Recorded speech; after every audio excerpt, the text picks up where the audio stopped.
Bueno, continuamos entonces con el estudio bíblico, ahora llegando a lo que es el día sexto o sexto milenio, para dar el contexto completo. Más bien es un contexto panorámico ahora, pero que nos va a servir de base para todo lo demás. Y para casi cualquier estudio bíblico que quieran hacer ustedes también a futuro, ¿no? O sea, esa es también la idea. Por ahí no vamos a entrar en demasiada profundidad ahora, pero sí esto les va a dar la suficiente profundidad para ampliar el contexto a futuro.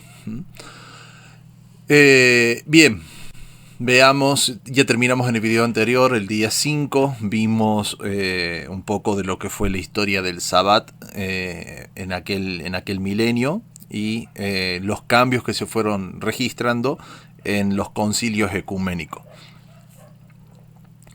Habíamos dicho que estos concilios ecuménicos, el texto que yo les mostraba es el texto tal cual lo da el Instituto de la Iglesia Católica, ¿no?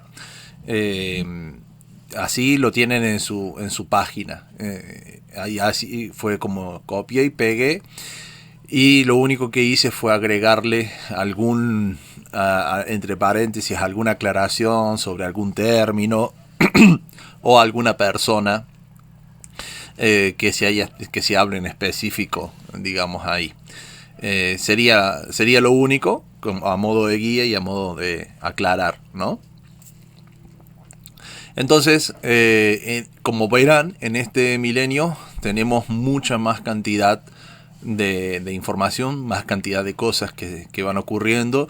Y esto ya de por sí nos habla algo muy específico, ¿no? Si nosotros miramos los milenios anteriores, por ejemplo, en que Jesús dijo, ¿no? Que hablaba del fin de los tiempos, registrado en Mateo 24, de cómo las cosas se incrementarían, tanto la ciencia como también el mal y demás.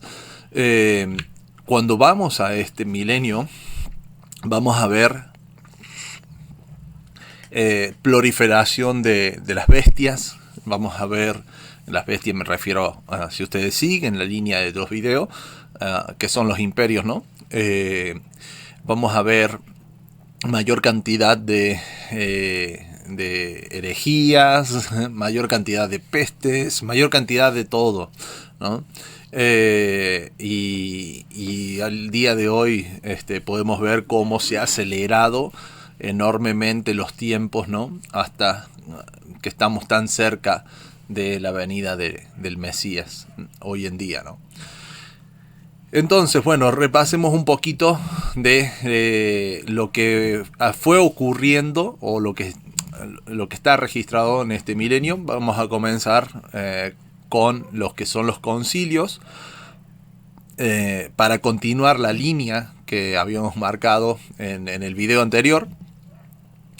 Y habíamos hablado un poquito, les había comentado un poco de lo que fue el gran cisma de la iglesia, que fue la división entre iglesia de Occidente y de Oriente, con la iglesia ortodoxa y la iglesia católica que nosotros conocemos. Y eso fue en el 1054 después de Cristo. En realidad 1054 teniendo en cuenta la cronología que vamos construyendo, ¿no? Sería en el año 1031 después de Cristo. Este es el gran cisma de Oriente y Occidente, o gran cisma del 1054, conocido en la historiografía occidental como el cisma de Oriente. Fue el evento que, rompiendo la unidad de lo que era la iglesia estatal del Imperio Romano, dividió el cristianismo calcedonio entre la iglesia católica en Occidente y la iglesia ortodoxa en Oriente. Aunque el 1054 se indica normalmente como el año del cisma, fue en realidad el resultado de un largo periodo de distanciamiento progresivo, teológico y político entre las dos ramas eclesiales que subsiste hasta la actualidad. Se me trabó la lengua. Esto fue el gran cisma. Claro, yo entiendo ahora que cuando yo les estoy mostrando todo esto hay mucha información que queda tal vez un poco suelta y ustedes se estén preguntando, y bueno, ¿y eso para qué me sirve en el estudio de la Biblia? Recuerden que todos estos videos hasta ahora estamos sentando bases que si ustedes les prestan atención a todos estos eventos, les va a servir mucho a futuro. Por ahora yo les estoy tirando los datos sueltos así y después vamos a ir uniéndolo. Por ejemplo, todo lo que es en realidad es toda la historia, pero les va a hacer mucho más sentido estos últimos 2 milenios, incluso el tercero, cuando veamos Apocalipsis. Solo que para ir a Apocalipsis yo necesito que se pueda tener toda la base previa porque Apocalipsis es un libro 100% simbólico, al 100% es simbólico. Entonces, como vamos a estar hablando de simbolismos, si no tenemos la base previa, esos símbolos van a parecer rebuscados, van a parecer como que inventados y cosas por el estilo. Entonces, con la base previa bien hecha, Apocalipsis va a cobrar vida en ese sentido, ¿no? Entonces, ahí tienen un objetivo del por qué aguantar esta parte, ¿no?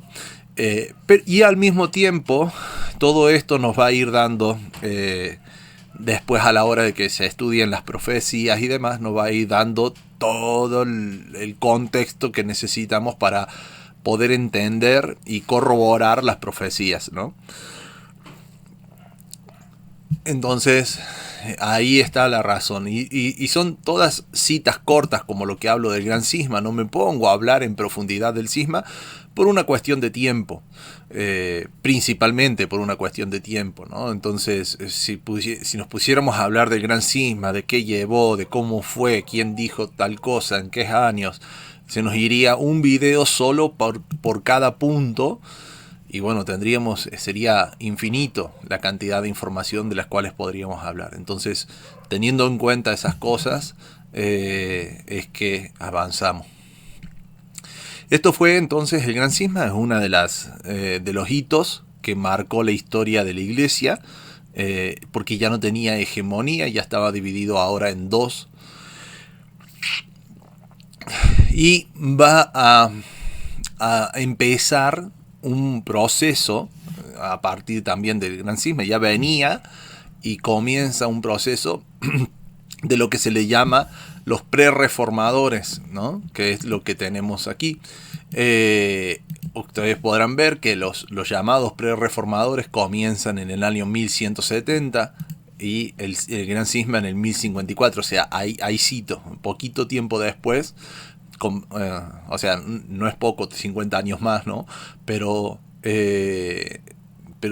digamos que se nota en la historia que ya estaba esa incomodidad, ese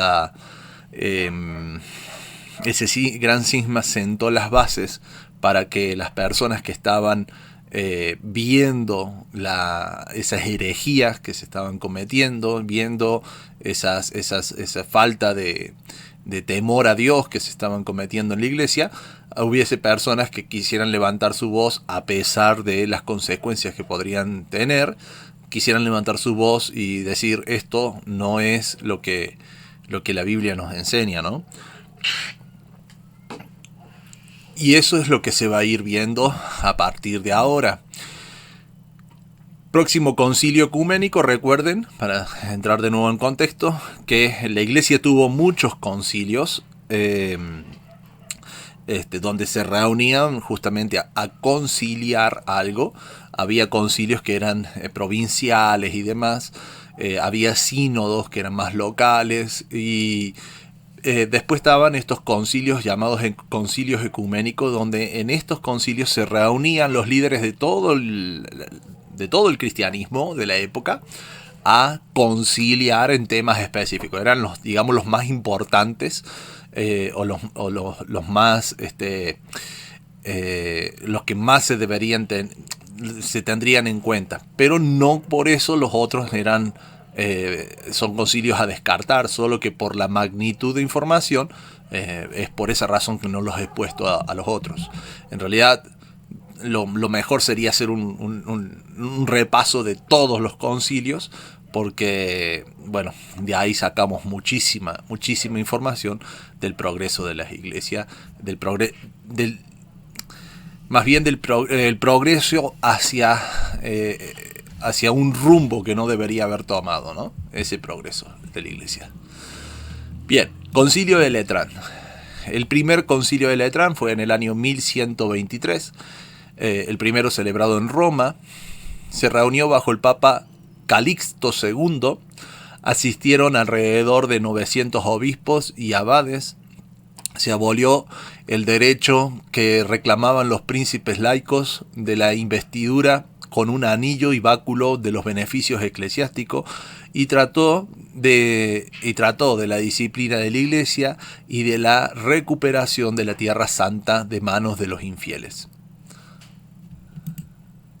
Acá ya estamos empezando a hablar de lo que fueron las cruzadas, ¿no? Fíjense que acá abajo yo ya lo tengo preparadito para que después veamos el tema de las cruzadas. Ya se estaba hablando de eso. Concilio de Letrán, en el 1139. Se celebró en Roma bajo el Papa Inocencio II con la asistencia de 1000 prelados y el emperador Conrado. Su objetivo fue poner fin a los errores de Arnoldo Brescia. De nuevo en Letrán se efectúa bajo el Papa Alejandro III y el emperador Federico I. Hubo 302 obispos presentes, se condenó a los albigenses y valdenses y se emitió numerosos decretos para la reforma de la moral. Como para que ustedes tengan en contexto, cuando hablamos de la historia del Shabbat, fuimos nombrando los que fueran los albigenses y los valdenses, tenidos en herejes por la iglesia y eran guardadores del sábado, al punto tal que después, cuando la iglesia los persiguió, los exterminó casi por completo a todos ellos. Hoy han perdido gran parte de su historia, ¿no? Y de su identidad, de la identidad que tendrían en aquel momento.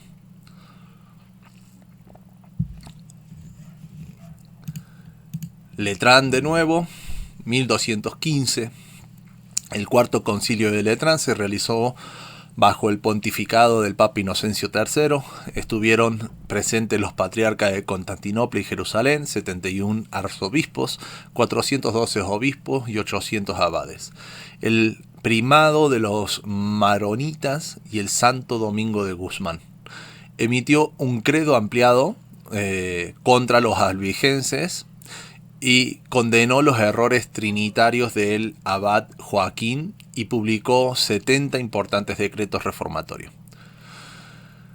El más importante concilio de la Edad Media y marca el punto culminante de la vida eclesiástica y del poder papal.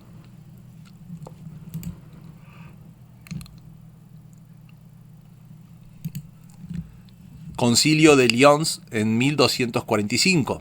Fue presidido por el Papa Inocencio IV, los patriarcas de Constantinopla, Antioquía y Aquilea, 140 obispos y el emperador de Oriente Balduino II. Asistió San Luis, rey de Francia, y se excomulgó y depuso al emperador Federico II. Fíjense, se excomulga de la iglesia y se depone a un emperador. El poder que tenía la iglesia en ese entonces, ¿no? Y dirigió una nueva cruzada, de nuevo el tema de las cruzadas, bajo el mando de San Luis contra los sarracenos y los mongoles.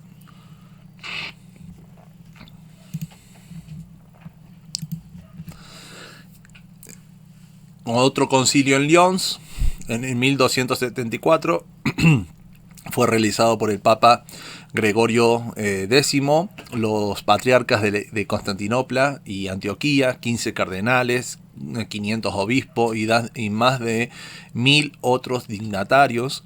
Se logró una reunión temporal de la iglesia griega con Roma, que era la parte ortodoxa, que se había salido con el gran cisma. se añadió al símbolo de Constantinopla la palabra filioque, y se intentó encontrar medios para recuperar Palestina de los turcos. Se establecieron reglas para las elecciones papales. El Concilio de Viena fue celebrado en esta ciudad francesa por orden del Papa Clemente V, el primero de los papas de Aviñón.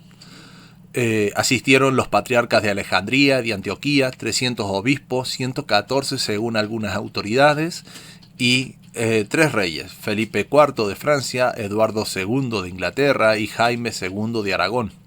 El sínodo trató sobre los crímenes y errores atribuidos a los caballeros templarios, los fraticelli y los vegardos y las beguinas, proyectando una nueva cruzada, la reforma del clero y la enseñanza de idiomas orientales en las universidades. Después hablaremos un poco más sobre lo que fue el tema de los templarios, ¿no? Porque de ahí viene mucho de la banca mundial que hoy nos gobierna también, y del sistema de bancario de hoy en día. Se le debe mucho a ellos, no como que fuera algo bueno, sino de la herencia que ellos dejaron, ¿no? Uy, disculpen. Concilio de Constanza se celebró durante el Gran Cisma de Occidente. Está bien. Se celebró durante el Gran Cisma de Occidente con el objeto de terminar con las divisiones dentro de la Iglesia. Solamente se convirtió en legítimo cuando el Papa Gregorio XI lo convocó formalmente, y por ello logró poner fin al cisma, eligiendo al Papa Martín V, lo que el Concilio de Pisa en el 1403 no había logrado conseguir por su ilegalidad.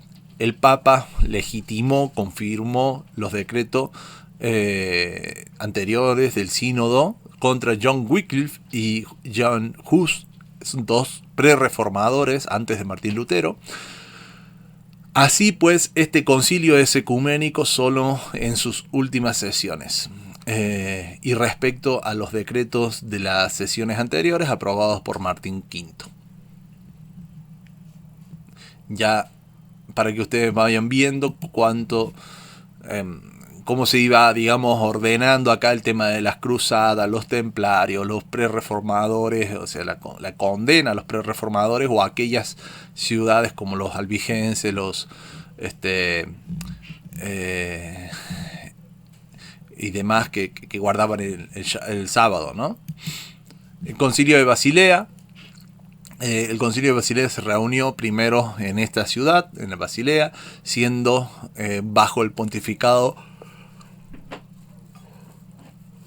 de Eugenio IV y Segismundo, emperador del Sacro Imperio Romano. Su objetivo fue lograr la pacificación religiosa de Bohemia.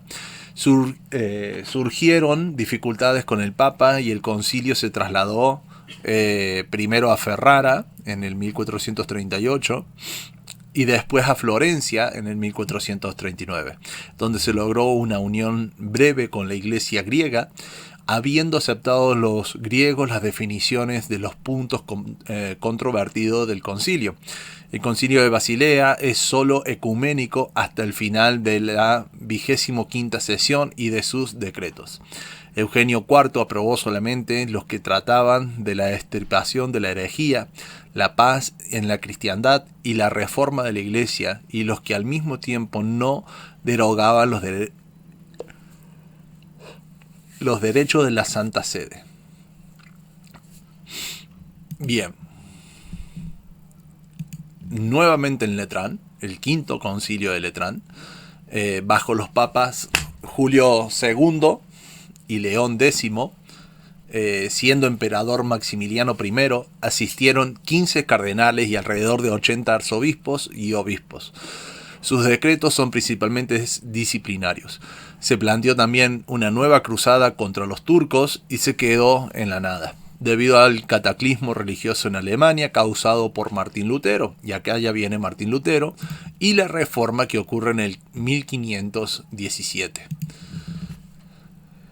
Por muchos años, Martín Lutero se mantuvo en tácito anonimato como monje y erudito, hasta el 1517, cuando a través de un documento clavado en las puertas de la iglesia del castillo de Gutenberg, se atrevió a denunciar públicamente la práctica corrupta de la Iglesia Católica, con la venta de indulgencias para absolver el pecado principal y reiterativa denuncia de este texto conocido como las 95 tesis. No toda la historia es digna de aplausos. Recordemos la violenta persecución de algunos reformadores o la devastadora guerra de los 30 años. Lutero escribiendo contra los judíos, que posteriormente inspira a Adolf Hitler. Eso, para que ustedes sepan, Lutero escribe un libro que se llama Los judíos y sus mentiras, y ese libro fue utilizado como inspiración por Adolf Hitler para hacer lo que hizo, ¿no? Martín Lutero escribe ese libro resentido porque los judíos no quisieron adherirse a su causa, digamos. El impacto en la ideología sobre la religión generó un cambio de la autoridad en dirección a la pauta bíblica y no desde la Iglesia Católica o el Papa, lo que fracturó su poder y dio paso a las variadas denominaciones cristianas que aún tienen práctica en los tiempos modernos, en el caso de luteranos, reformados, anabaptistas, anglicanos, etc. Lo que hace Martín Lutero, el grito de guerra que va a hacer Martín Lutero, ¿no? Solamente la escritura, es bastante loable de parte de él, pero en realidad en la práctica nunca fue así, porque después terminaron escogiendo la parte de la escritura que más les convenía a ellos. De hecho, Martín Lutero propuso quitar de las escrituras el libro de Santiago, porque, bueno, no iba acorde a lo que él pensaba que tendría que decir la escritura, ¿no? Cuando Santiago decía fe y obra es lo necesario, Martín Lutero decía solamente la fe. Y Santiago lo contradecía, entonces Martín Lutero propuso sacar del canon al libro del apóstol Santiago. Entonces, o sea, veamos la historia completa. Generalmente se cuenta solo una parte de Martín Lutero, la parte del ideal y nada más, y no se cuenta tampoco todo lo demás que hizo mientras él estaba ahí, ¿no? El desprecio que él tuvo por los judíos, de querer reformar incluso la Biblia porque no encajaba en sus ideales, ¿no? Porque no encajaba en lo que él imaginaba que debía ser o que debía decir la palabra de Dios. Eso es bastante nefasto también, ¿no? Si era solamente la escritura, querés reformar la escritura para que encaje con tus ideas, ¿no? El interés primordial de Lutero de que todos los cristianos leyeran la Biblia propulsó la escolarización universal en las áreas protestantes por parte de la Reforma Católica, y gracias a la aparición de la Iglesia Católica de San Ignacio de Loyola y su orden jesuita, se fundan escuelas por toda Europa. Fíjense esto, y eso fue una estrategia bastante radical de la Iglesia Católica, ¿no? Porque al promover que los cristianos leyeran la Biblia, se impulsa la escolarización. Ellos no sabían leer ni escribir, entonces si le van a dar la Biblia para que lean, tienen que enseñarles a leer, ¿no? Y fue bastante bueno eso. La Iglesia Católica se da cuenta de eso y se crea lo que se llama la Contrarreforma, que es la razón de ser de los jesuitas. los jesuitas surgen para ir en contra de lo que estarían haciendo aquellos que se rebelaron en contra de la Iglesia Católica. Ellos estarían haciendo una contrarreforma. Si esto hicieron una reforma, que en realidad tampoco lo hicieron, no reformaron la iglesia, simplemente crearon una iglesia nueva. No hicieron una reforma como se dice, ¿no? Sino que crearon una iglesia nueva. Entonces, para ir en contra de la reforma, se crea la orden jesuita, y lo primero que ataca, ellos ven y entienden esa importancia, fue la escolarización. ¿Por qué? Porque si vos sos el quien le enseñás, el que aprende va a aprender lo que vos querés que aprendan, y de la forma que vos querés que aprendan. Y es así que los jesuitas fueron los grandes fundadores de escuelas y universidades a lo largo de toda Europa y el mundo después. La migración judía a Europa del Este fue una de las reacciones sociales de la Reforma. La falta de apoyo de los judíos hacia las ideas luteranas los ubicó en medio de la guerra entre protestantes y católicos. En consecuencia, sufrieron terriblemente y nunca pudieron recuperarse en Europa occidental, por lo que los judíos decidieron migrar a Europa del Este, especialmente hacia Polonia, Lituania y Rusia, donde después fueron perseguidos por Adolf Hitler, ¿no? Donde en esos lugares no había revolución protestante con alcance para ellos. Fíjense las pequeñas curiosidades que tiene la historia, y que, claro, nosotros no las vemos, no las estudiamos, no las andamos entendiendo lo suficiente, y muchas veces nos pasa que vamos a cometer errores del pasado simplemente por desconocimiento. ¿Qué más fue pasando? Bueno, hasta llegar a lo que es Martín Lutero, hubo los llamados prerreformadores. El primero fue Pedro Baldo, de donde vienen los valdenses, de lo que hablábamos. Déjenme recordar. Bueno, en uno de estos, que ahora no me acuerdo en cuál de los concilios estaba. En uno de estos concilios, los habíamos leído recién, ahora no recuerdo. Bueno, en uno de estos concilios, ahora cuando lo quiero buscar rápido no lo voy a encontrar. Entonces, en 1170, Pedro Baldo, era un mercader muy rico y conocido en la ciudad de Lyon, en Francia. Tenía una esposa, 2 hijas y muchas propiedades. Pero hubo un suceso que marcó su vida y causó una conmoción profunda sobre su estado espiritual. Buscó consejo espiritual de un sacerdote, quien lo dirigió a la historia del joven rico en los evangelios. Baldo tomó acción, le dio todo lo que tenía a los pobres y desde entonces determinó vivir en completa dependencia de Dios.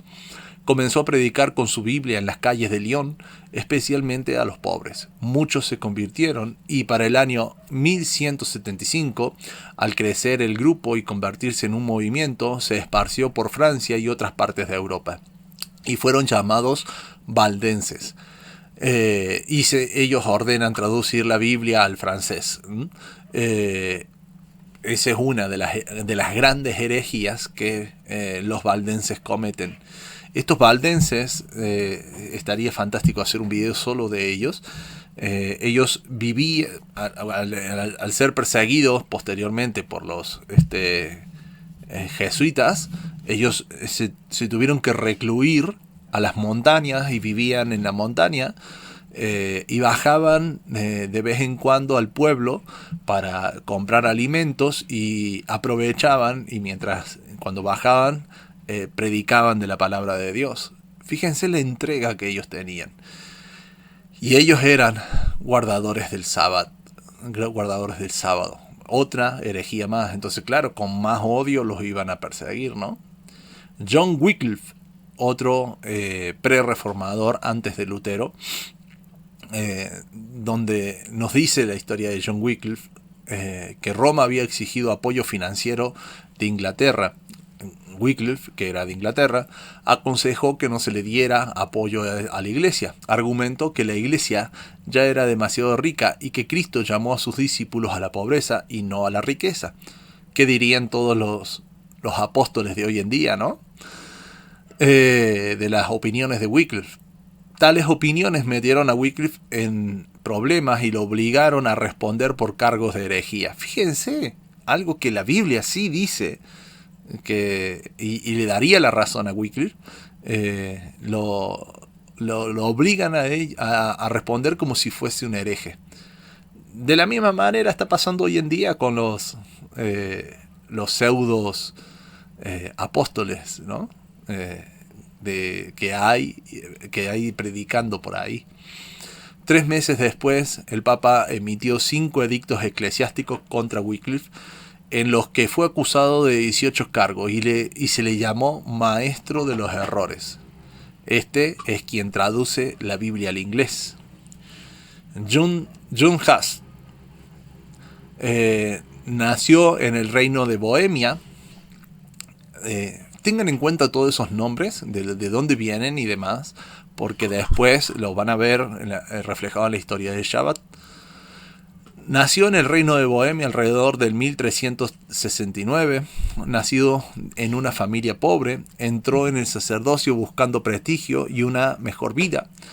Mientras leía las escrituras y veía que los papas de su época, veía a los papas de su época abusar de su poder, concluyó que la autoridad papal no era final. Su entendimiento fue encendido en la medida en que él leía las obras condenadas de John Wycliffe y argumentó firmemente contra las indulgencias, abogó porque se sirviera tanto el pan como el vino en la comunión y predicó en el lenguaje común en vez del latín, algo que era herejía para su época, ¿no?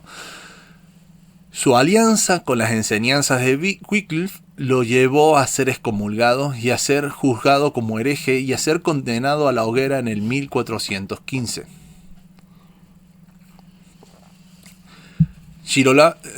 Girolamo Savonarola. Nació en una familia adinerada en Ferrara, Italia, en 1452. Frecuentemente, desde la Catedral de Florencia, Savonarola predicaría a miles en el idioma de las personas y no en latín. Otra de las características de los herejes, usando poderosas imágenes y el lenguaje sencillo de las escrituras. Anunció la gracia salvadora de Cristo con potencia bíblica, mientras ofrecía severas críticas a las prácticas inmorales de líderes políticos y eclesiásticos. Finalmente, Savonarola fue excomulgado por el Papa Alejandro VI, a quien tanto criticó. Fue juzgado y quemado en la hoguera en el 1498. Todos estos son considerados pre-reformadores, si ustedes van viendo. Fue un año marcado por esas críticas hacia la iglesia, críticas bastante justificadas, ¿no? Hacia la iglesia, a las cosas tan malas que estaba haciendo la iglesia en ese entonces. En el 1453, que fue parte del impulso que tuvo Martín Lutero y que no lograron tener los otros pre-reformadores, a excepción de Girolamo Savonarola. Él nace más o menos para esta época, pero no llega a usarla como la usaría Martín Lutero, y nace lo que se conoce como la Biblia de Gutenberg, también conocida como Biblia Latina, de 42 líneas, o la Biblia Mazzarino. Es una de las ediciones de la Vulgata, impresa por Johannes Gutenberg en Maguncia, Alemania, en el siglo XV. Esta Biblia se considera el primer libro impreso a gran escala mediante el sistema de tipos móviles en Europa. Fue su mayor trabajo y tiene el estatus de ícono por simbolizar el comienzo de la edad de la imprenta. Esta edición empezó a prepararse después de 1450 y los primeros ejemplares estuvieron disponibles hacia el 1454 o 1455. Fue realizado usando una prensa de impresión de tipos móviles. Un ejemplar completo tiene 1282 páginas y la mayoría fueron encuadernados en 2 volúmenes al menos. La Biblia es el incunable más famoso y su producción dio comienzo a la impresión masiva de textos en Occidente. Se cree que se produjeron alrededor de 180 ejemplares, 45 en pergamino, 135 en papel. Tras su impresión fueron rubricados e iluminados a mano por especialistas, lo que hace que cada ejemplar sea único. Exactamente esta tecnología es la que le da posteriormente a Martín Lutero la posibilidad que no tuvieron otros reformadores. Y hasta acá, hasta Martín Lutero, ustedes verán que tiene una espada. Eso se hace más evidente cuando hablemos del Apocalipsis, pero justamente para que ustedes vayan teniéndolo en cuenta en el contexto, en Apocalipsis nos habla de la bestia que recibe en una de sus cabezas una herida de espada, una herida como de espada, dice Apocalipsis, herida mortal, que después fue sanada. Y se refiere también a esto, esta reforma, que fue una reforma hecha por medio de la palabra. La palabra es la espada de 2 filos, ¿no?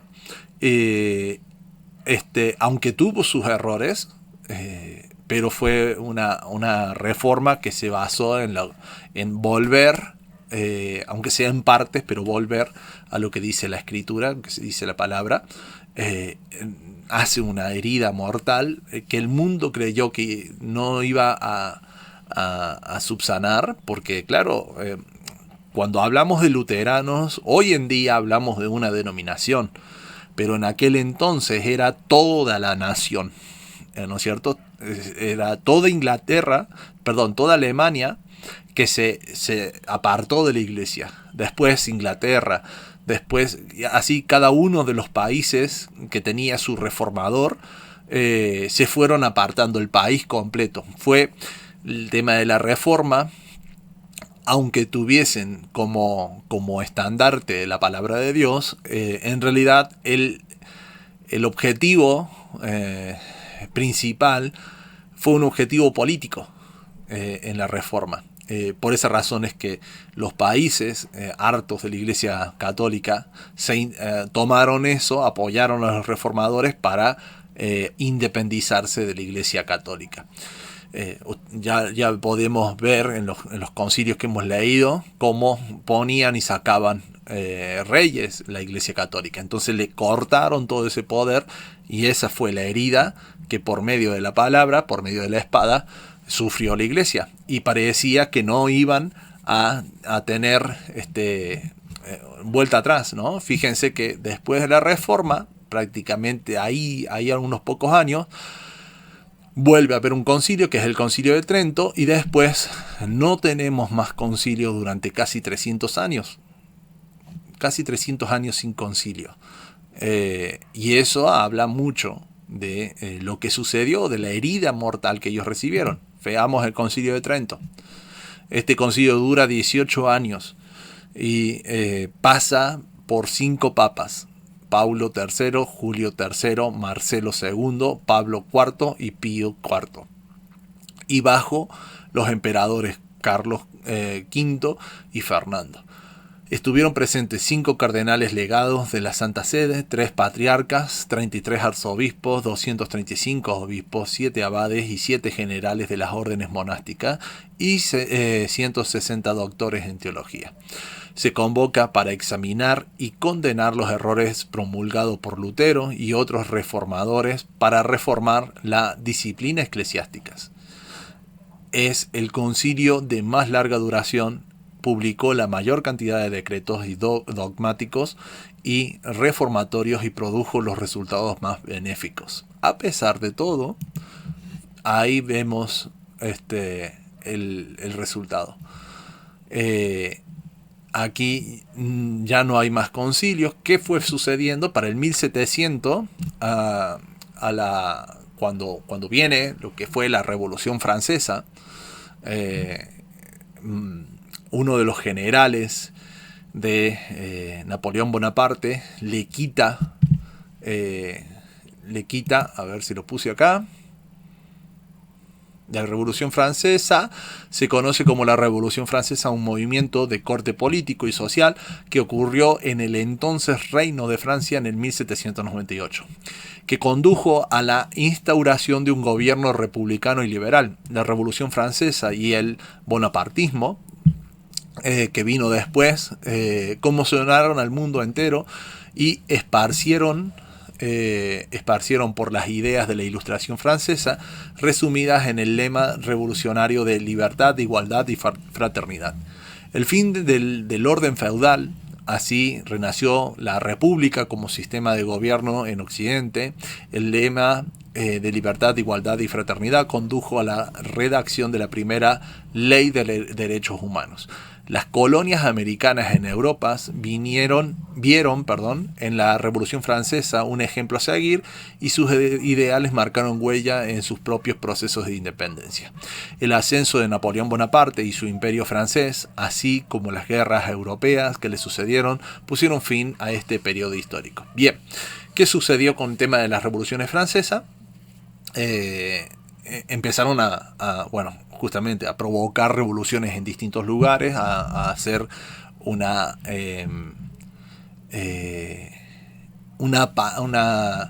separación de iglesia y Estado, y un enfriamiento de la fe de las personas. Es difícil decirlo ahora porque necesito mucho otro contexto para poder comprobarles todo esto, pero fue una estrategia magistral que se hizo en la Revolución Francesa para cambiar y frenar la herida esta que se había provocado con la Reforma.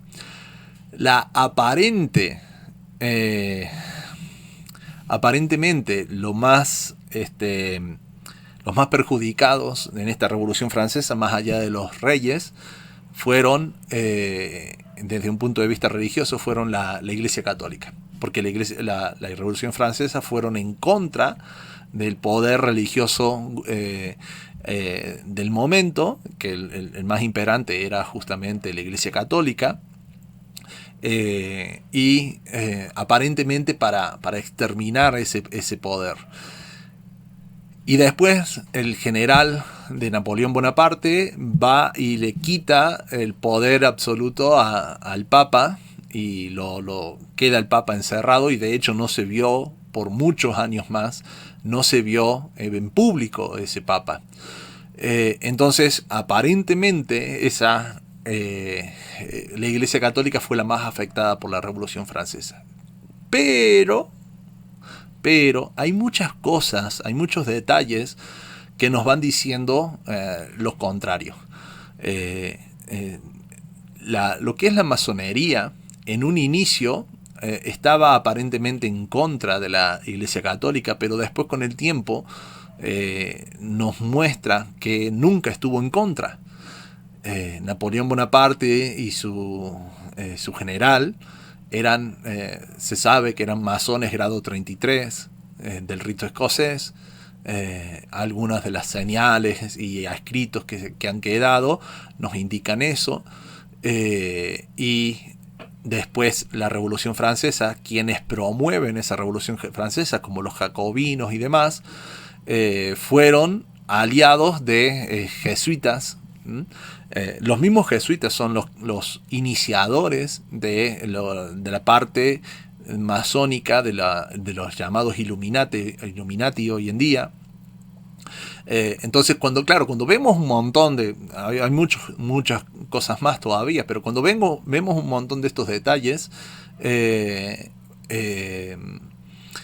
necesitamos preguntarnos si fue provocado adrede o no. Y yo creo que sí, fue provocado adrede. ¿Por qué? Porque después de esto se rompe con esa excusa, poniéndolo a la iglesia católica como ejemplo, como supuesto ejemplo. Se rompe el poder hegemónico en todas las religiones, y se rompe esta relación iglesia-estado. Y después, un poquito más adelante, fíjense, un poquito más adelante, empiezan a surgir los concilios que van a sentar las bases para lo que nosotros hoy conocemos de la Iglesia Católica. La Iglesia Católica que nosotros hoy conocemos. El Concilio Vaticano I, por ejemplo, que fue convocado por el Papa Pío IX, se reunieron el 8 de diciembre de 1869 y dura hasta el 18 de julio de 1870. Y no termina, sino que fue interrumpido por la invasión de los estados pontificios. Esto es lo que hablaba yo del general de las fuerzas de Napoleón Bonaparte, por las tropas de piamontesas. El 20 de octubre el Papa publica la bula Postquam Dei Munere, la cual prorrogaba el concilio indefinidamente. Estaban presentes 49 cardenales, 11 patriarcas, 680 arzobispos y obispos, 28 abadenses, 29 generales de órdenes religiosas, 803 en total. Además de importantes cánones sobre la fe y la constitución de la Iglesia, el concilio decretó la infalibilidad del Papa cuando habla ex cátedra, es decir, cuando como pastor y maestro de todos los cristianos define una doctrina sobre la fe o moral que ha de observar toda la Iglesia. Algo parecido de lo que tanto le criticaron a el Papa Francisco cuando hablaba de que hay que aceptar a todos los homosexuales. Aunque iba en contra de toda la Iglesia, nadie podía decir nada porque acá lo habían determinado que era infalible, no se podía equivocar, por tanto tenía que ser aceptado, ¿no?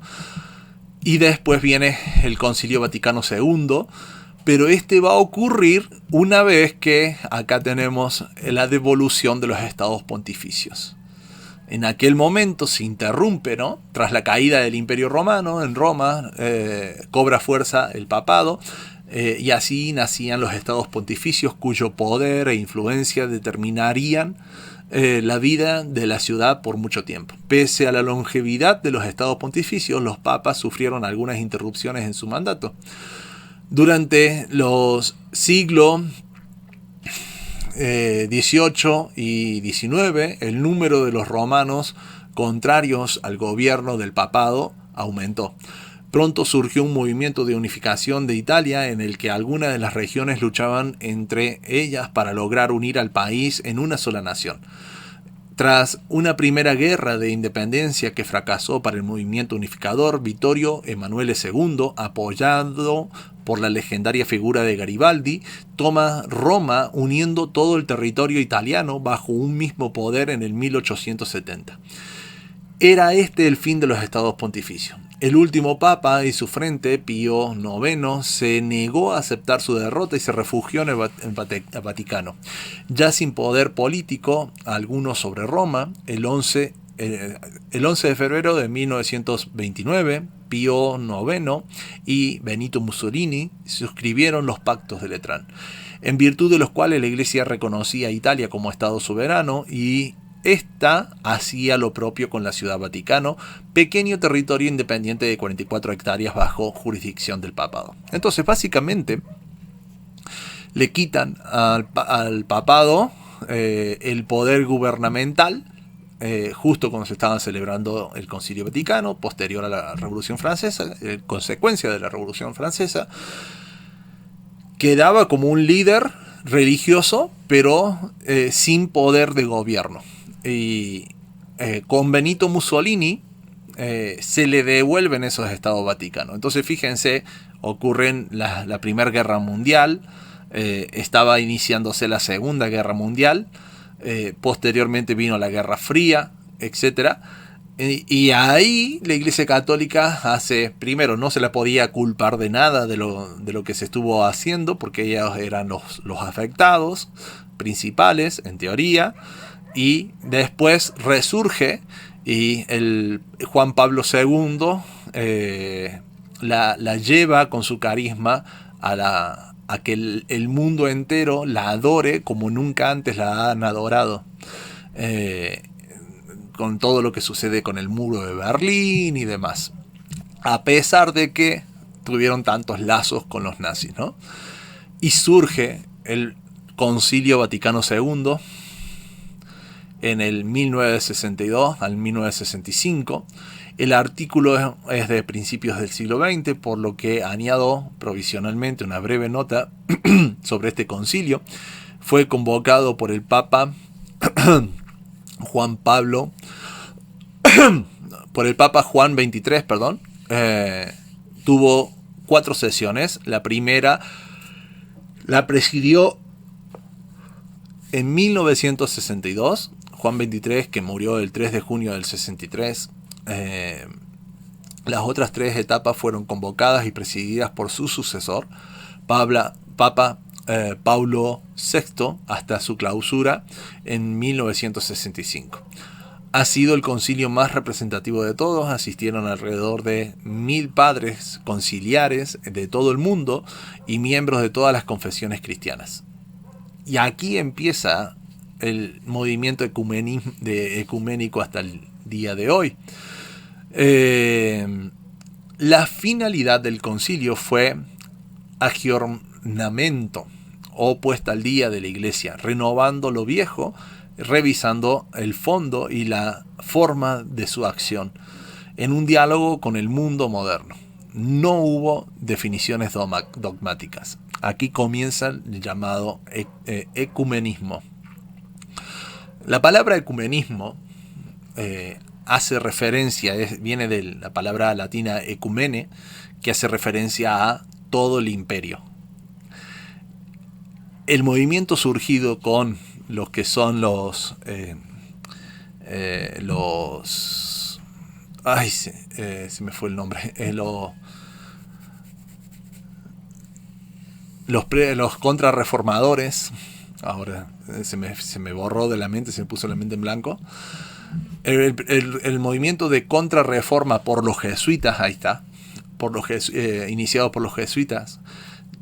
Justamente si se está reformando y se hace una contrarreforma, es traerlos nuevamente hacia la iglesia, y cuando ellos hacen el juramento, juran hacer eso por cualquier medio posible.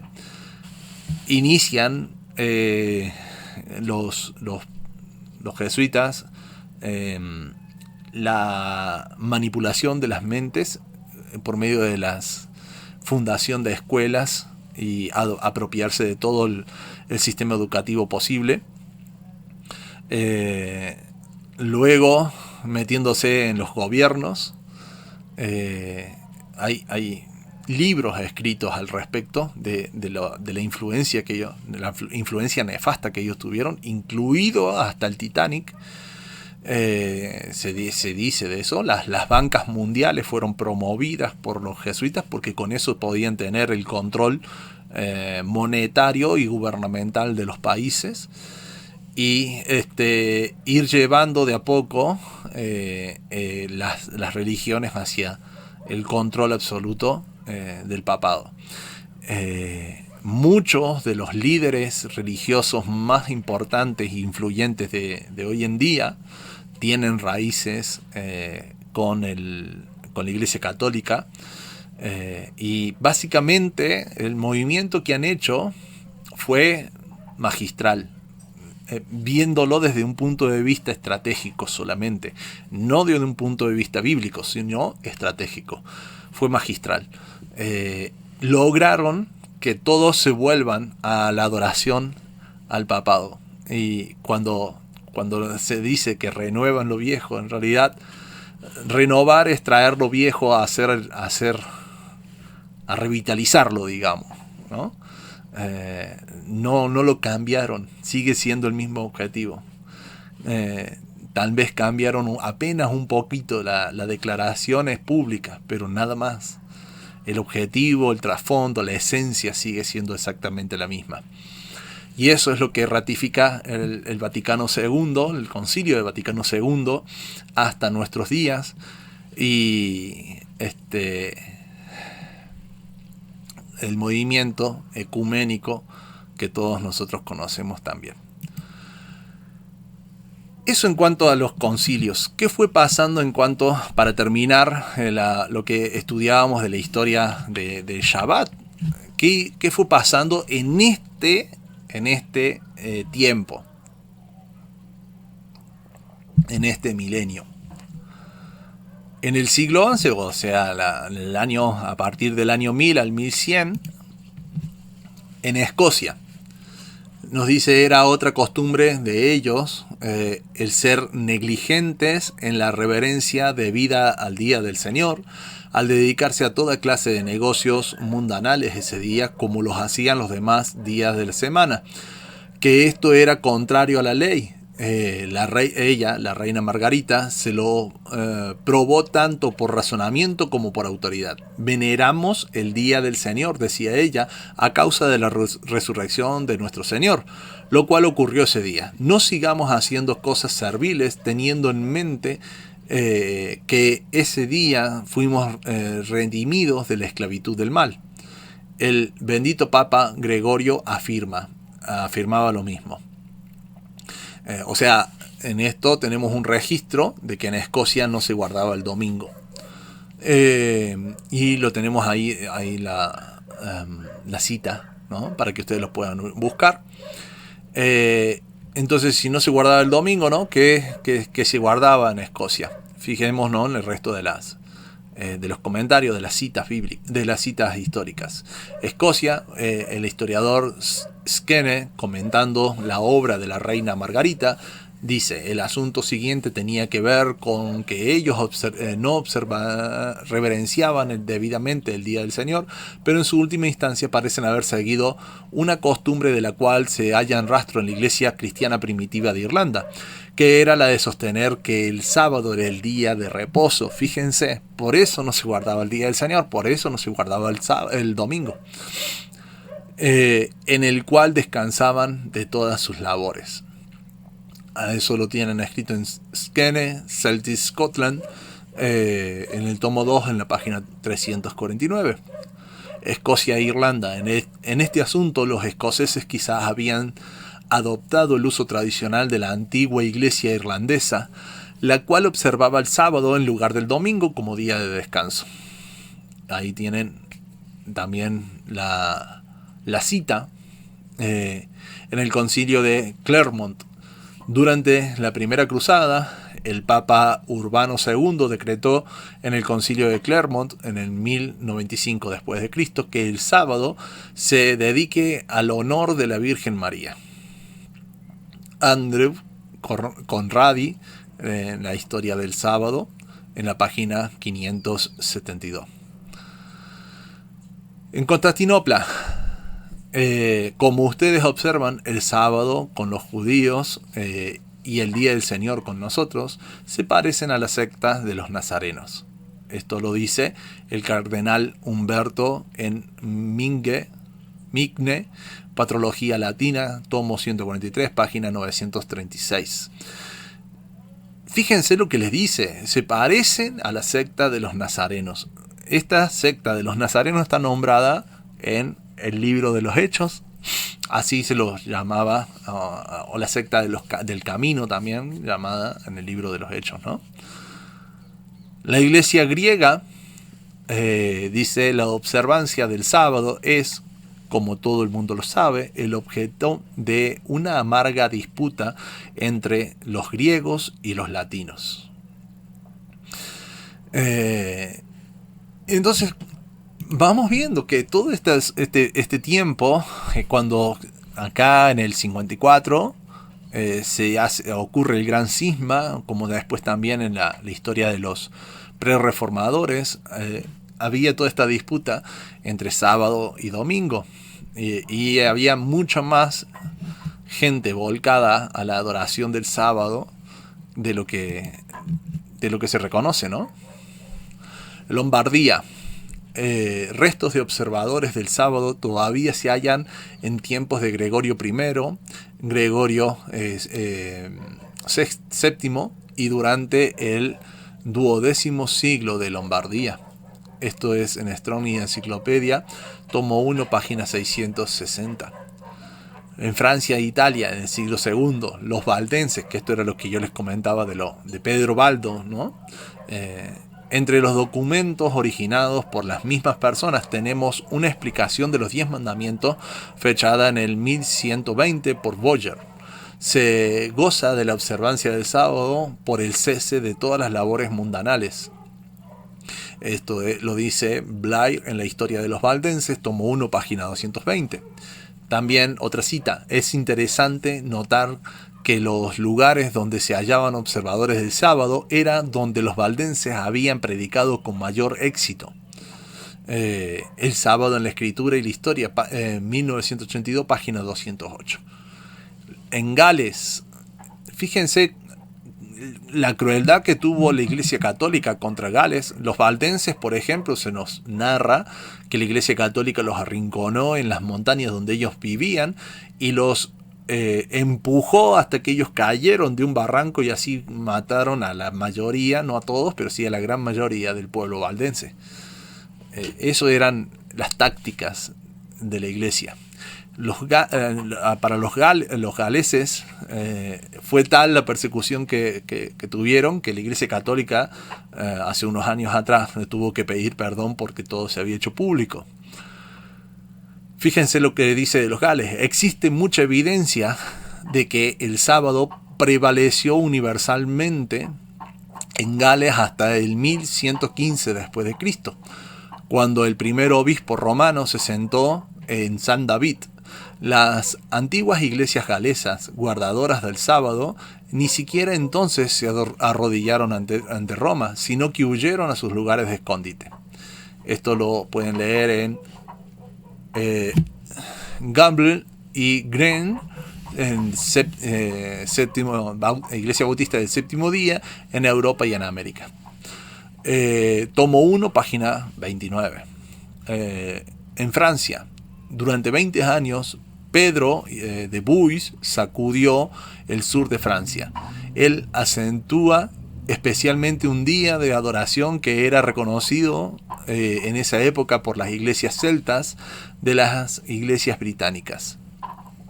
Entre los pablistas y en la gran iglesia oriental, es decir, el séptimo día del cuarto mandamiento. Esto lo encuentran en Wilkinson, en página 237.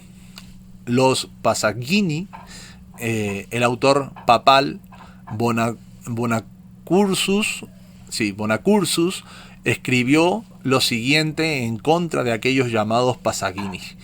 Primero, ellos enseñaban que debe obedecerse el sábado. Aún más, para aumentar su error, condenan y rechazan a todos los padres de la iglesia y a toda la iglesia romana. Fíjense, la gran herejía de ellos. Los Pasagini de Hungría, Francia, Inglaterra, Italia y Alemania. Como se ha extendido la herejía en este momento, parece casi increíble. Desde Bulgaria hasta el Ebro, desde el norte de Francia hasta el Tíber, los encontramos por doquier. Países enteros se hallan infectados, como por ejemplo Hungría y el sur de Francia, y abundan en muchos otros países, en Alemania, en Italia, en Holanda, y aún en Inglaterra. Son evidentes sus esfuerzos. Esto es en el tomo 1, la página 13 y 14 de la historia de los herejes. Fíjense, la historia de los herejes reconocía la influencia de esta enseñanza del sábado, pero era tenida obviamente como hereje. Siglo XIII, o lo que sería el 1300 después de Cristo. Dicen que el bendito Papa Silvestre era el anticristo. Para que ustedes, en algún momento vamos a hablar sobre el tema del anticristo, pero para que vayan viendo desde dónde venía esto. Recién ¿no es cierto?, surgiendo, dicen que esto es de los valdenses, que el bendito Papa Silvestre era el anticristo de quien se hace mención en las epístolas de San Pablo como el hijo de perdición. Ellos dicen que tiene que reconocerse la observancia del sábado. Esto lo dice en Ecclesiastical History sería la historia eclesiástica de la iglesia antigua de Piedmont, en la página 169.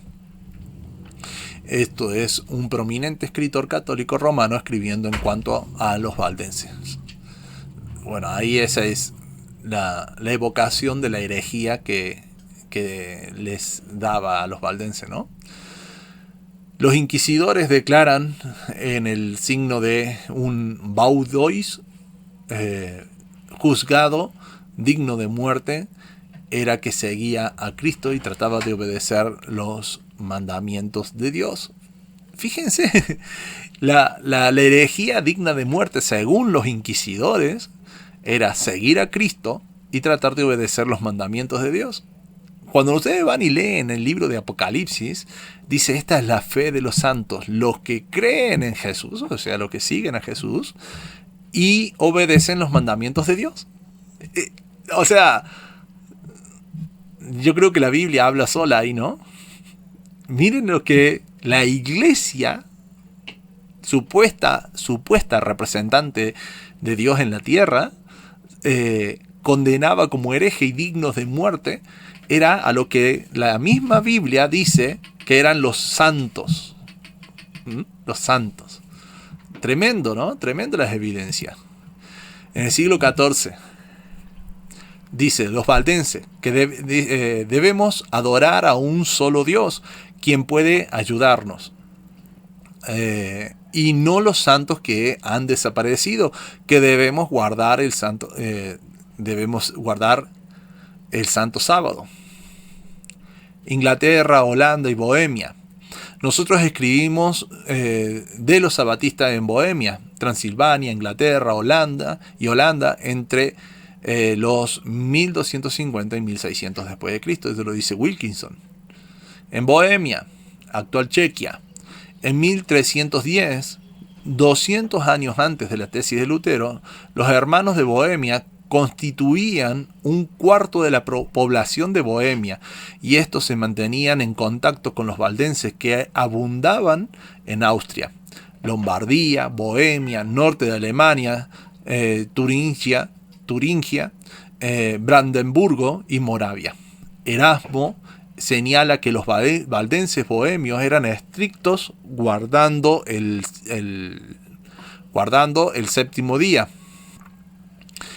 Sí, ahí tuve un error de tipografía. Guardadores del séptimo día. Quedó ahí un espacio que no debería ir. Eran estrictos guardadores del séptimo día. Fíjense cómo estaba de difundido. En Noruega, entonces, también en el catecismo usado durante el 14 siglo, se lee así el mandamiento del sábado: no te olvidarás de guardar el séptimo día. Esto está tomado del Documents and Studies. Bien, un título bastante largo en inglés, no lo voy a pronunciar bien. Página 39 y en la Cristiana de 1893. Ahí lo tienen ustedes en pantalla. En Noruega, también los sacerdotes son los causantes de que la gente guardara los sábados como los domingos. Esto es en la página 134, en volumen 1, de esta cita. Siglo XV. En Bohemia, Erasmo, fíjense, Erasmo, el mismo Erasmo de Rotterdam, que fue quien imprime la Biblia, ¿no? Erasmo testifica que aún hasta el año 1500 estos bohemios no solamente guardaban el séptimo día en una forma escrupulosa, sino que también se les llamaba sabatistas. En Noruega, el concilio de la iglesia en Bergen, Nomega, el 22 de agosto de 1435, dice: el primer asunto tenía que ver con el hecho de observar como santo el día sábado. Había llegado a oídos del obispo que personas en diferentes partes del reino se habían aventurado a guardar el sábado como día santo. Fíjense, se habían aventurado como que fuera, no sé qué cosa. Se prohíbe terminantemente, determinado está en las leyes de la iglesia, no de la Biblia, que cualquiera observe y adopte como festividades santas otras que las establecidas por el Papa, el arzobispo, los obispos. O sea, se prohibía que se adopte cualquier otra observancia que no lo digan ellos. Bíblicamente hablando, ¿quiénes son ellos para hacer eso? ¿Qué autoridad tienen de parte de Dios? Salvo por la impuesta por ellos mismos, claro. Noruega, en 1435. El Concilio Católico Provincial de Bergen dice: se nos ha informado que algunas de las personas en diferentes distritos del reino han adoptado y observan el sábado como día de reposo. Está terminantemente prohibido en el canon de la Santa Iglesia a todos el observar otros días que aquellos que manda el Papa, el arzobispo o los obispos. La observancia del sábado no está permitida bajo ninguna circunstancia en el futuro, de acuerdo a lo indicado en los cánones de la Iglesia. Por lo tanto, aconsejamos a todos los amigos de Dios por toda Noruega que quienes quieren permanecer obedientes a la Santa Iglesia, que dejen a un lado la maldita observancia, fíjense el lenguaje, la maldita observancia del sábado. Y al resto les prohibimos, bajo pena de castigos severos por parte de la Iglesia, que guarden el sábado como día santo. Fíjense, la maldita observancia del sábado. Y Ezequiel 20:20 dice: este será un día para que tú sepas que yo soy tu Dios y tú eres mi pueblo. Fíjense, qué arrogancia, ¿no? Qué arrogancia lo de ellos. Noruega, 1436, al año siguiente. Conferencia en la iglesia de Oslo.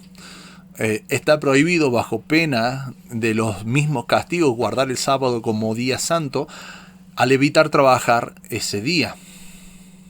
En Francia, los valdenses nuevamente, Luis XII, rey de Francia, informado por los enemigos de los valdenses que habitaban en una región de la provincia llamada provincia, de varios crímenes horrendos que aquellos tenían en su haber. Envió al señor encargado de atender pedidos y a un cierto doctor de la Sorbona a hacer averiguaciones sobre este asunto. Al regresar informaron que habían visitado todas las parroquias y no habían hallado ni trazos de los crímenes de que se los culpaba. Por el contrario, guardaban el día sábado y observaban el rito del bautismo, en concordancia con las costumbres de la iglesia primitiva. Instruyan a sus hijos en los artículos de la fe cristiana y los mandamientos de Dios. Cuando el rey hubo oído el informe de estos comisionados, dijo en tono solemne que aquellos eran mejores que él mismo o su pueblo. Tremenda declaración, ¿no? Tremenda declaración. Siglo XVI.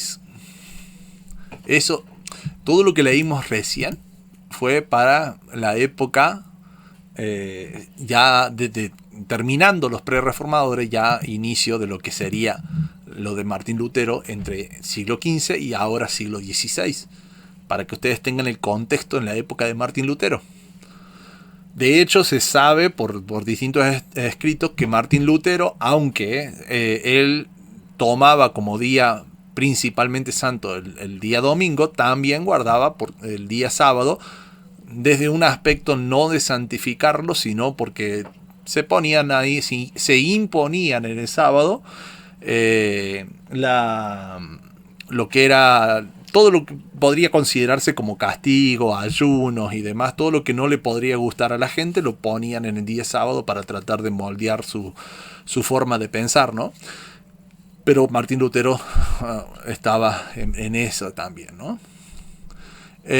Rusia, el concilio de Moscú en el 1503. Los acusados, guardadores del sábado, han sido emplazados. Ellos reconocen su nueva fe abiertamente y la defienden. El más destacado entre ellos, el secretario de Estado, Kurizin, Iván Maximov, Kasian, Archimandrita, el del jurado del monasterio de Novgorod, fue condenado a muerte y quemado públicamente dentro de una jaula en Moscú el 27 de diciembre de 1503. Qué tremendo, ¿eh? Ahí tienen la historia de los herejes de la Iglesia Católica, todos guardadores del sábado, o la gran mayoría guardadores del sábado. Suecia. Este celo por la observancia del sábado continuó por mucho tiempo. Se castigaban aún pequeños hechos que pudieran fortalecer la práctica de guardar el sábado. Bohemia, los hermanos de Bohemia. El doctor Cox dice, halló en un pasaje de Erasmo que al comienzo del periodo de la Reforma, cuando él escribió, había sabatistas en Bohemia quienes no solamente guardaban el sábado el séptimo día, sino que se dice eran escrupulosos en descansar en ese día.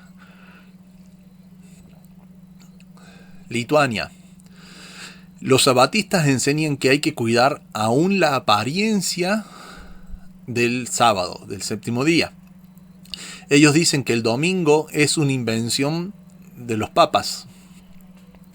Y literalmente es así. No solamente que ellos lo digan. O sea, los cardenales católicos hoy en día, ellos reconocen que es una invención de ellos.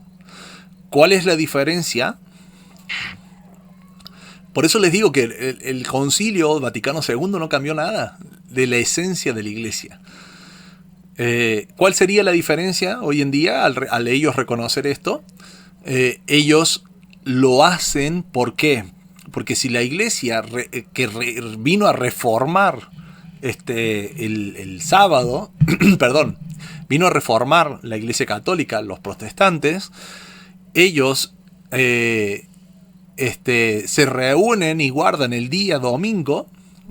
Lo que este cardenal está proponiendo es que si ellos lo hacen en el día domingo, lo están haciendo en un día que la Iglesia inventó. Porque no hay ningún mandamiento bíblico y la Biblia no lo ordena en ningún lugar. Y ellos lo inventaron. Está registrado en la historia que fue porque ellos quisieron hacerlo ese día. Entonces, ¿qué dice este cardenal? Dice, si ustedes se reúnen en el día domingo, que no es el día que Dios ordenó, se están reuniendo en el día que la Iglesia ordenó, por tanto se reúnen bajo nuestra autoridad. Y lo usan de esa forma para demostrar la autoridad, entre comillas, que ellos tienen, porque ellos alegan que esa autoridad fue dada de parte de Dios hacia ellos, y dándoles la autoridad de cambiar la propia ley de Dios. Fíjense, ni siquiera Moisés se atrevió tanto.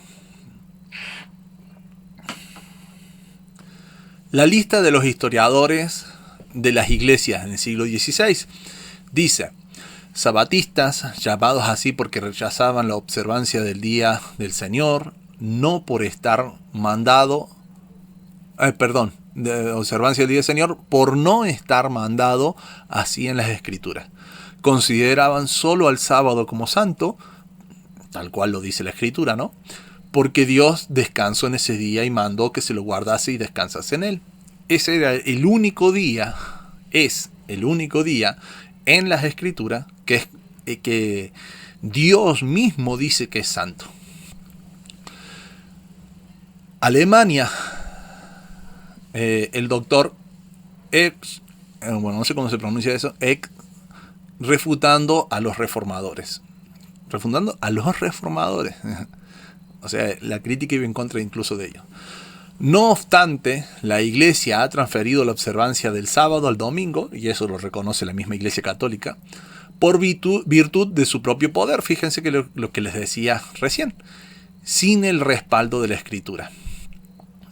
Por el año 1520, muchos de estos guardadores del sábado hallaron refugio en el estado del señor Leonhard en Lituania, ya que el príncipe de Lituania mantenía la observancia del verdadero sábado. Esto lo tienen en Historia del Sabbat de Andrew, página JN Andrew, página 649. Y lo dicho antes sobre la observancia del domingo por sobre el sábado del doctor Eck Enchiridion en 1523, páginas 78 al 79.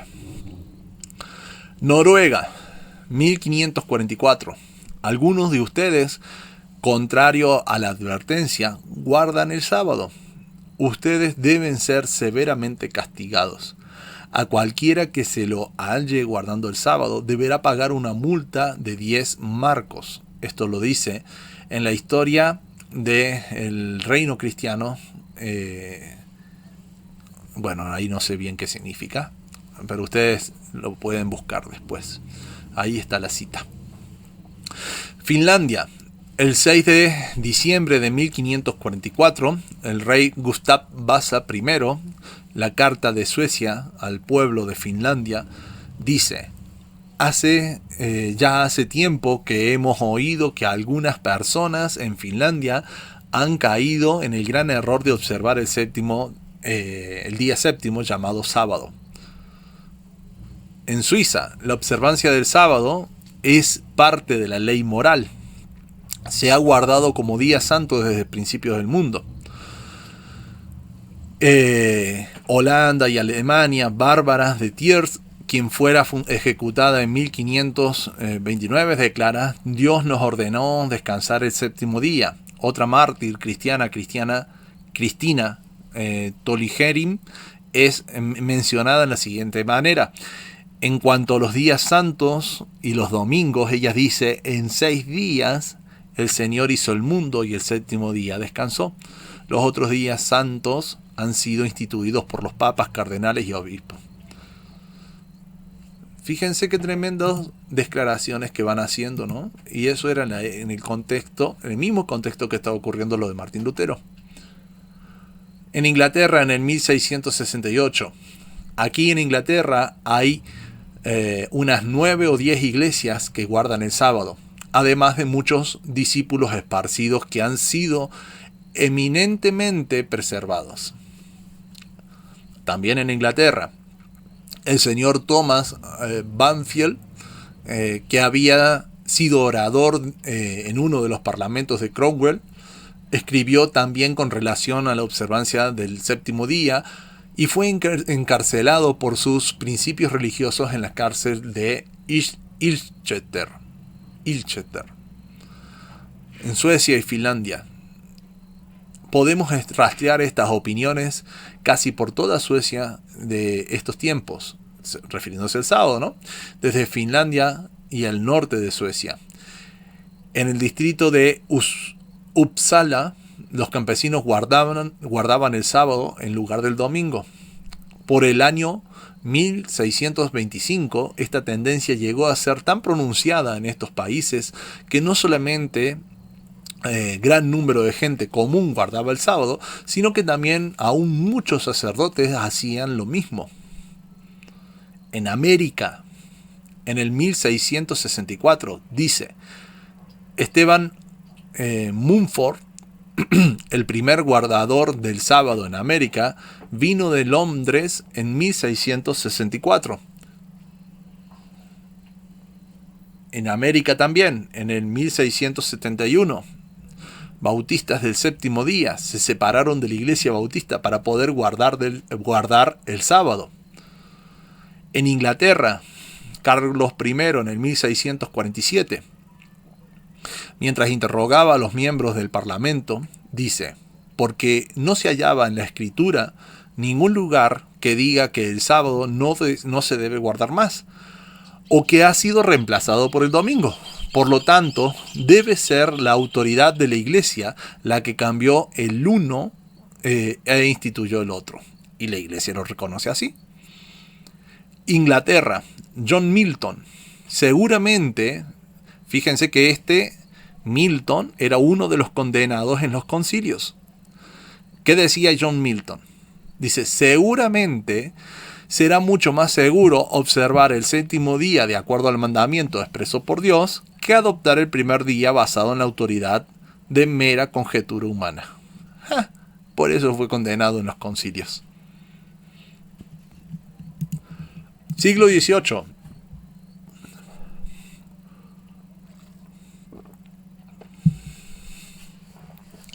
Alemania. Thenard de Nuremberg. Él se mantiene estrictamente fiel a la doctrina del sábado porque es uno de los 10 mandamientos. Él mismo dijo, no se puede mostrar que el domingo haya tomado el lugar del sábado. Esto lo dice en la página 366. El Señor Dios ha santificado el último día de la semana.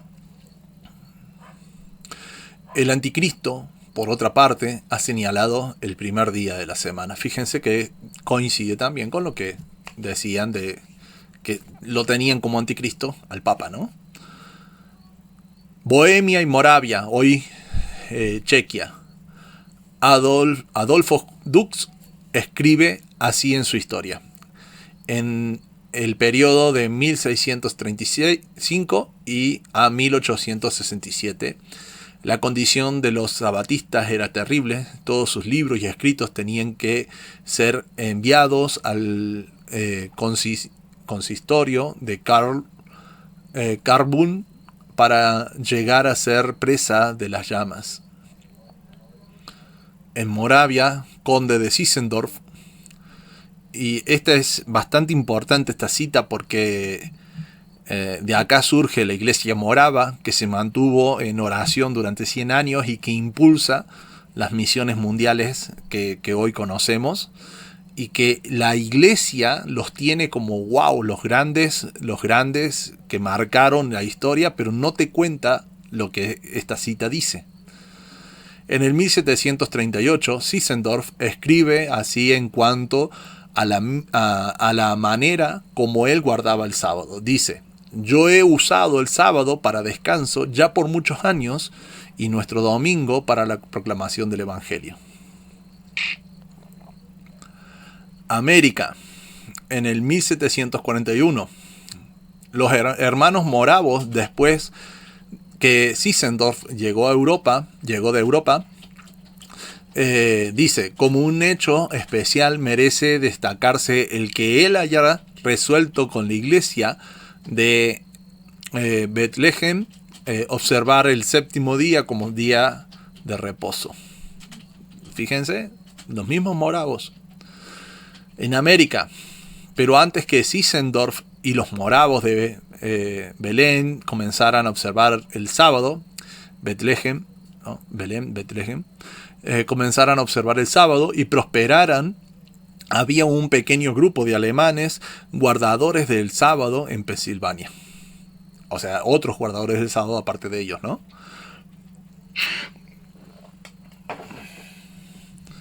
Tremendo, ¿no?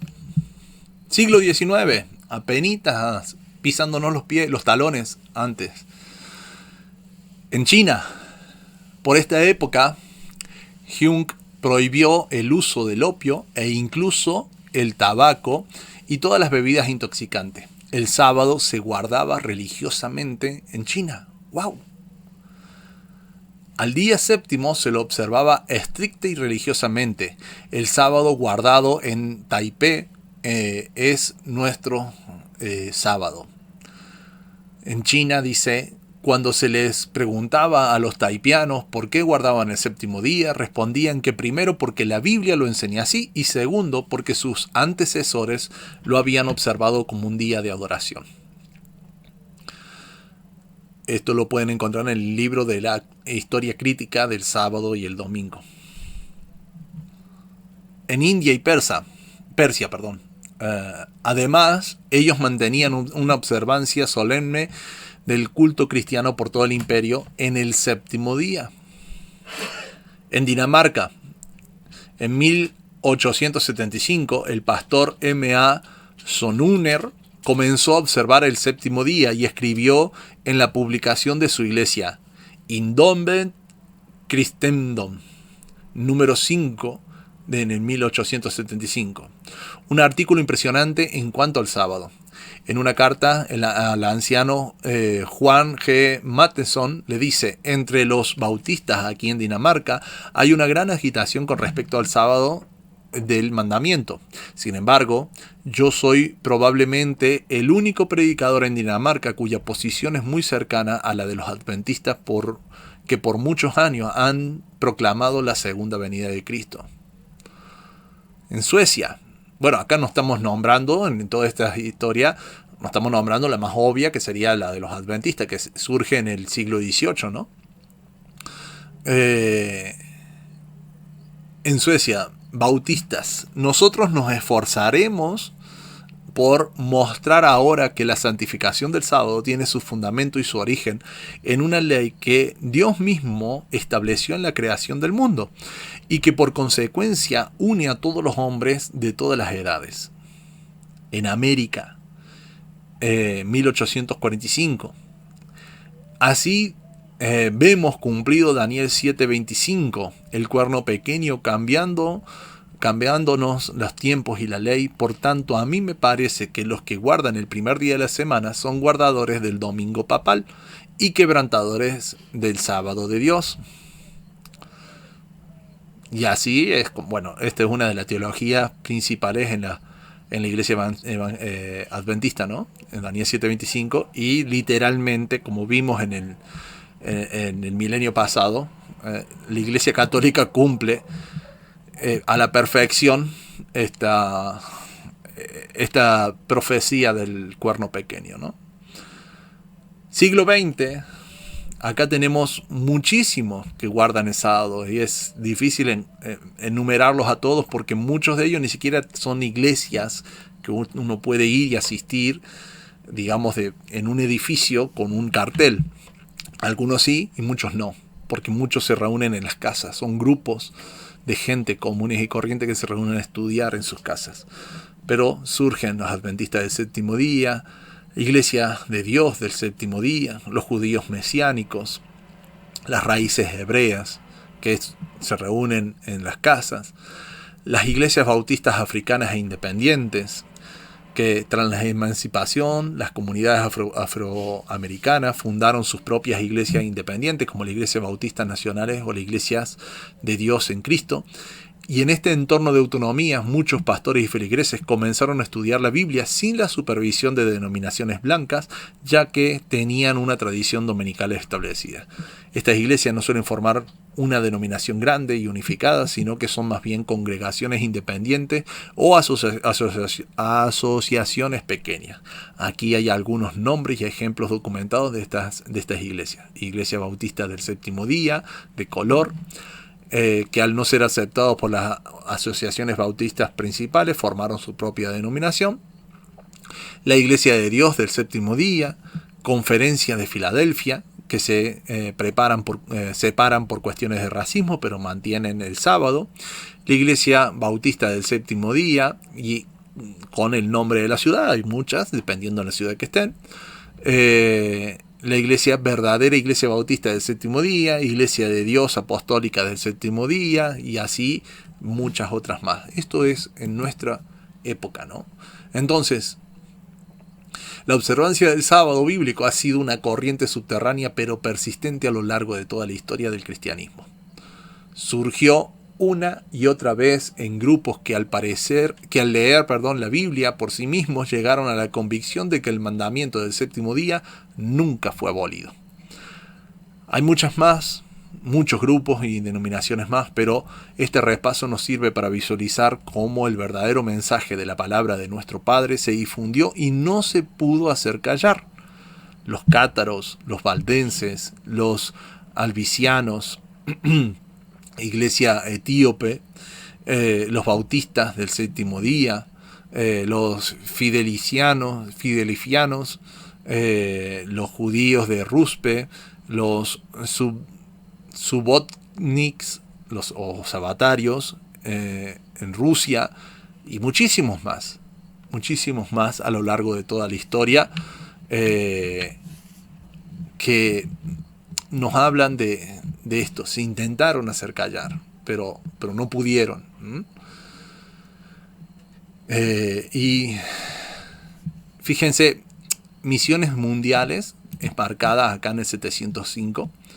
Oficialmente se nos dice que en el año 1664 Justiniano de Wells dio a conocer numerosos escritos sobre el importante significado y la realización práctica de las misiones a escala global.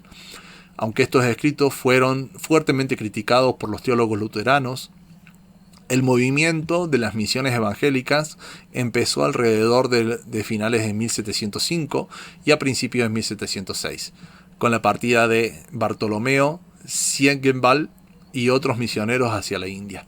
A través de la misión danés Hall, el trabajo de las misiones protestantes se enfocó más en zonas ya colonizadas como Gran Bretaña y Países Bajos. Esto es el año de inicio de ellos, pero de las misiones mundiales, pero quien impulsa, quien le da, digamos, mayor ímpetu a estas misiones, o que le da el sentido más pasional a estas misiones, fueron los moravos. Fueron el ejemplo vivo de esa pasión por cumplir la palabra del Señor, y eran todos guardadores del sábado. ¿Qué pasó en la historia? ¿Qué pasó después? La persecución fue tan brutal, que hasta el día de hoy tenemos la mayoría de las iglesias defendiendo a capa y espada el guardar el domingo, a pesar de que no tengan evidencias bíblicas de eso. A pesar de que la Iglesia Católica se les ría en la cara, ellos guardan y defienden el domingo como si fuese una revelación dada por Dios. Y no está registrado eso. Y es tremendo que ocurra así. Tremendo, porque ¿en qué diferencia tenés por reunirte un día u otro? ¿Cuál es la diferencia?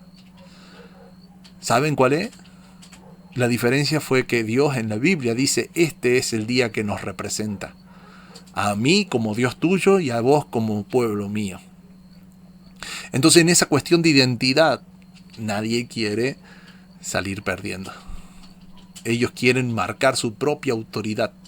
Y eso es lo que dice la Iglesia Católica. Este día se celebra porque nosotros tenemos la autoridad de cambiarlo. Y quienes lo celebren junto con ellos le están reconociendo esa autoridad. Quieran o no, les guste o no, pero les están reconociendo esa autoridad. Qué tremendo que ocurra así, ¿no? Y qué triste al mismo tiempo. Porque en realidad no están persiguiendo a las personas. Están persiguiendo la orden de Dios. Están persiguiendo lo que el Señor dejó escrito. Entonces es triste que ocurra eso. Pero al mismo tiempo habla mucho de la teología que inundó a las iglesias hoy en día. Al mismo tiempo dice mucho y deja mucho que desear de la iglesia actual. Que Dios pueda iluminarnos y guiarnos siempre a toda verdad. Por ahora lo dejamos acá, este video, y después continuaremos con el resto de lo que están viendo en pantalla. Que Dios los bendiga.